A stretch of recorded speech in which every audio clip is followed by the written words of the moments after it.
It is March the 6th, and on this date, 549 years ago, Michelangelo de Lodovico Buonarroti Simoni was born in the Republic of Florence. A sculptor, a painter, an architect, and a poet, Michelangelo is widely considered to have been one of the greatest artists in history, and his works can certainly be said to have stood the test of time. And of course, in that time, things continued to occur on March the 6th. Ferdinand Magellan set sail from Spain on September 20th, 1519, with 5 ships and 270 men, searching for a westward passage to the Spice Islands. He spent months searching for the passage around the Cape of South America that now bears his name, reaching the Pacific Ocean at the end of November, 1520. 3 months later, crossing the vast Pacific, his crew was in desperate condition, suffering from starvation and scurvy, surviving by eating boot leather and even rats. On March 6, 1520, they first sighted the island of Guam, the first contact between Europeans and the island's natives, the Chamorros. The encounter would be violent, with Magellan's men killing several Chamorros, and would eventually lead to Spanish colonization of the island. But the food acquired there saved the starving expedition, a key moment in the first circumnavigation of the Earth. In his 2000 book Popular Patents, author Travis Brown explains that in 1641, the Massachusetts Bay Colony General Court passed a system of laws called the Body of Liberties. One section of these laws decreed, "There shall be no monopolies granted or allowed among us, but of such new inventions as are profitable to the country, and that for a short time." And this formed the basis for granting the first patents in America. The first patent for an invention in the Americas was granted by the General Court on March 6, 1646, to Joseph Jenks for a design of a water-driven machine that improved the manufacture of edged tools, such as sawmill blades and scythes, granting him exclusive right to use the machine for 14 years. It was the first patent for an invention in what would become the United States. In 1787, Loyalists, people still loyal to the British Crown, fleeing the newly independent United States, purchased land along the western end of Lake Ontario from the local Mississauga, with the intent of building a settlement. In 1793, John Graves Simcoe, then Lieutenant Governor of the province of Upper Canada, visited a town there and decided to make it the capital of Upper Canada, first temporarily but eventually permanently. He named the city York. The city was not incorporated, however, until March 6, 1834. But the name was changed, as York would cause confusion not just with New York City, but also with numerous other towns and places named York. Instead, as they incorporated the town, it reverted to its previous name, Toronto, derived from an indigenous word. Today, Toronto is the most populous city in Canada and the capital of the Canadian province of Ontario.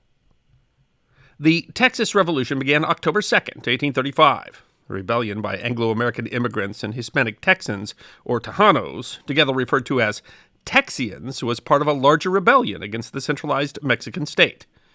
Initially, the Texians were able to drive the small number of Mexican federal forces out of Mexican Texas. Mexican President Antonio Lopez de Santa Anna raised an army to recapture Texas from the Texians, with perhaps the most famous battle of the conflict being the siege of the fortified mission in San Antonio called the Alamo.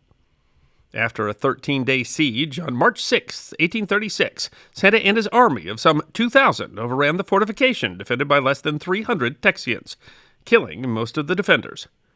While Santa Anna hoped that the loss would dispirit the Texian rebels, the result was much the opposite, with revenge-motivated volunteers flocking to the Texian army commanded by General Sam Houston, and contributing to Santa Anna's defeat a month later at the Battle of San Jacinto, resulting in the establishment of the Texas Republic.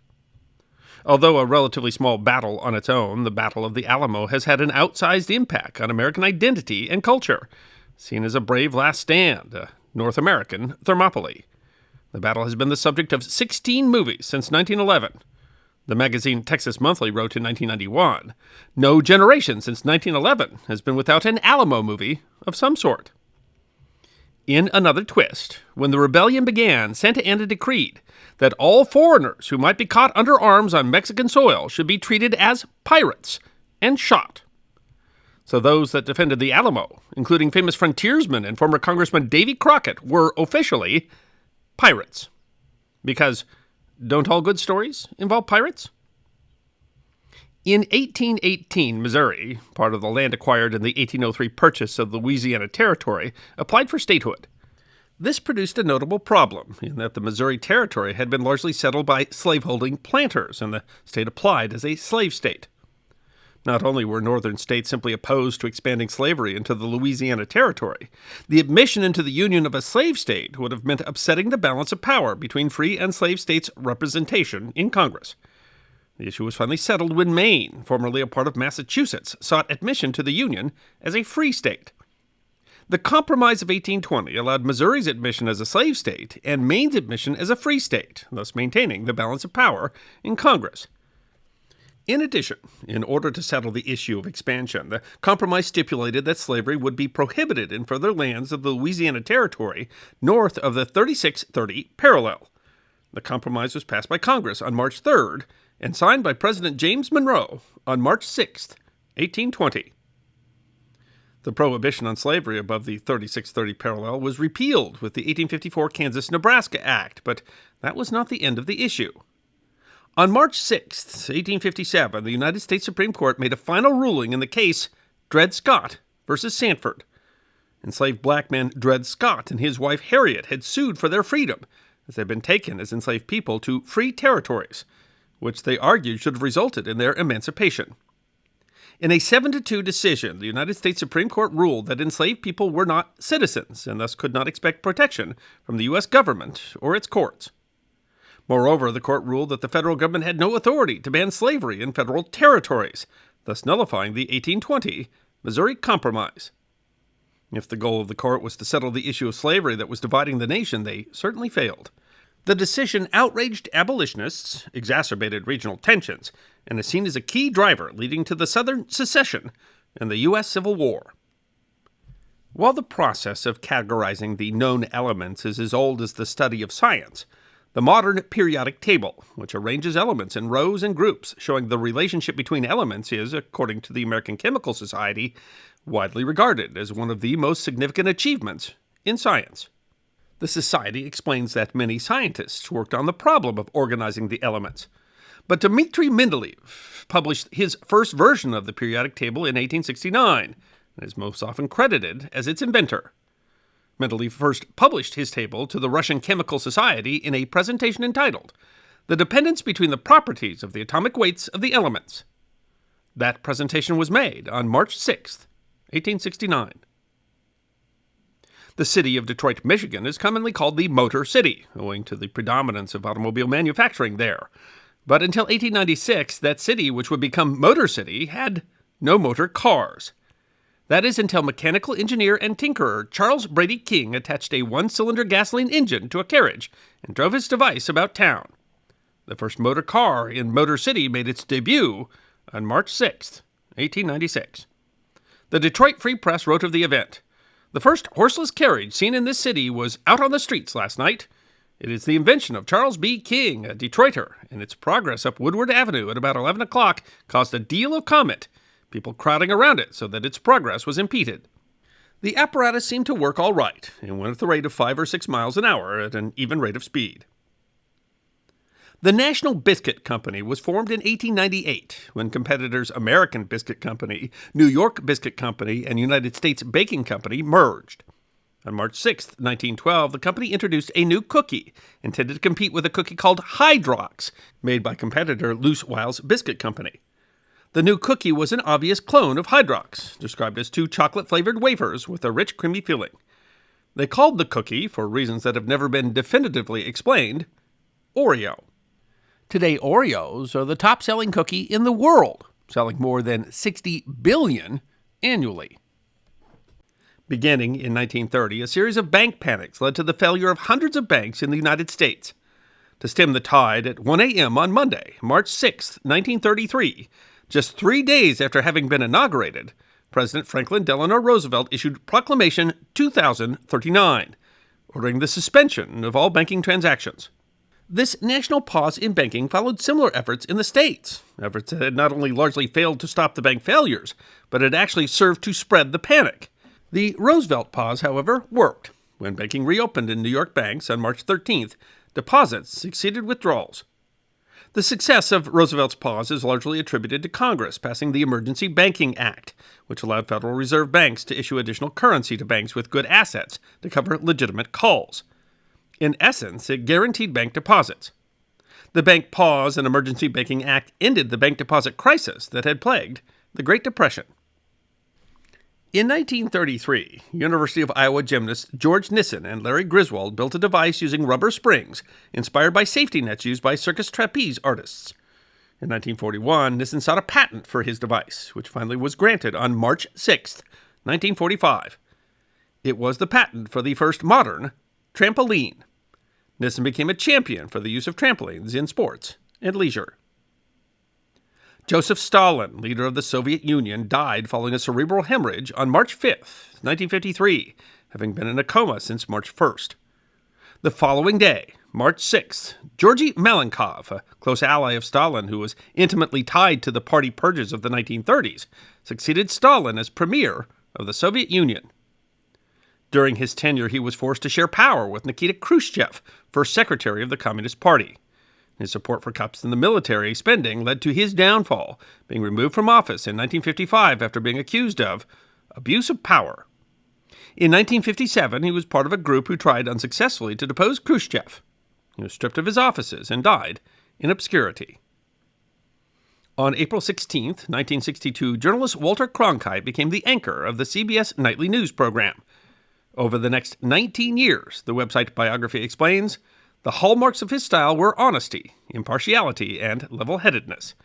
The New York Times wrote of him, Walter Cronkite pioneered and then mastered the role of television news anchorman with such plain-spoken grace that he was called the most trusted man in America. Although he continued to broadcast in various roles, Cronkite signed off as anchor of the CBS Evening News, saying, "And that's the way it is," for the last time on March 6, 1981.